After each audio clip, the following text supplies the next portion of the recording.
Hey, Zach Rhodes here. A listener of the podcast emailed me a question about addiction, sobriety, recovery, and what this person's goal ought to be in that regard. And it was such a good question, one that I had to think about quite deeply, that I wanted to share both this person's question and my answer with you. I think it's going to be very valuable to many of you. So here's the question. I've changed the individual's name and taken out any identifying information about them. Let's call him Kevin. So the question is this. Kevin writes, I feel much more empowered after ridding myself of AA dogma. My dilemma, and something I would like to explore, is this. I feel as though my goal should be total abstinence, and I should not want to get high or check out, that it's dangerous territory, and the safest route is not to get high. But I love catching a buzz, and my current drug use is not causing any harm to me or others that I'm aware of. I used to use opiates in a very problematic and destructive way, but that's not what it's like for me at all anymore. I'm not lying, stealing, or strung out. My life is totally different and very good. So I guess the quandary is how to reconcile the thought that if I was my best self, I wouldn't want to get high, but I really enjoy getting high. I want to be abstinent, if that makes any sense.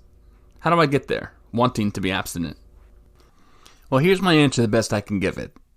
Kevin, among harm reduction, sequestration during the COVID crisis, and the opioid crisis continuing to grow, even as pharmaceutical prescriptions for painkillers have declined radically, we can see more clearly than ever that one thing is true, and that's that substance use for pleasure and for relief really is an essential part of human experience.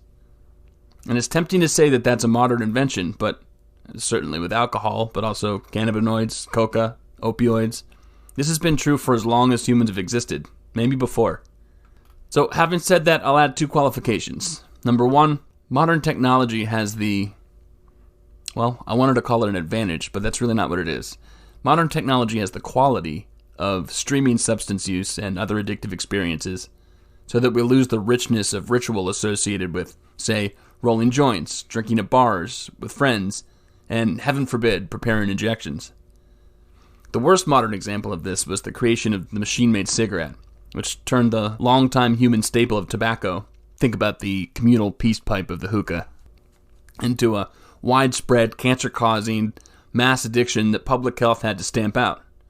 By the way, the same danger holds for sex, for shopping, music, movies, other media experiences. Second, modernity also holds, returning to COVID isolation, the danger of eliminating the family, friend, and community and cultural controls that not only contribute to ritual, but that curb unhealthy substance use.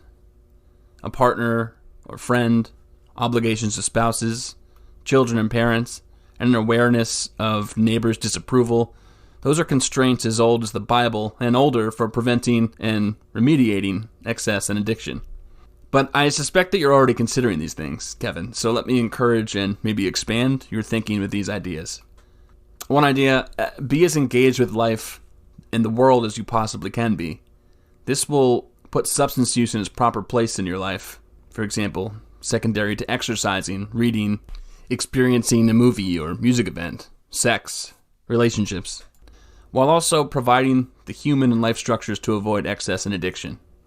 Second idea, savor substance use, even intoxication, rather than making it an afterthought or desperate measure, like, I'll only do this as my last resort. If there really is no enjoyment to it, then at least you'll have noticed it. My final suggestion is to develop relationships with people that you trust to use or check out your use with. If this is impossible for you under current conditions, then continue your mindful contemplation of when and how to use substances, which my notes here hopefully contribute to. If you can do these things, then maybe you will want abstinence. You mentioned that you want it. And maybe you won't.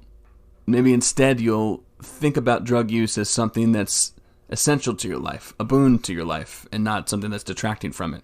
Just remember that human substance use is as old as the hills. It's your human right. It follows all of the rules for all human behavior in terms of healthiness and excessiveness. The primary criterion is whether it contributes to or detracts from your functioning and contentment, living your best life here on earth.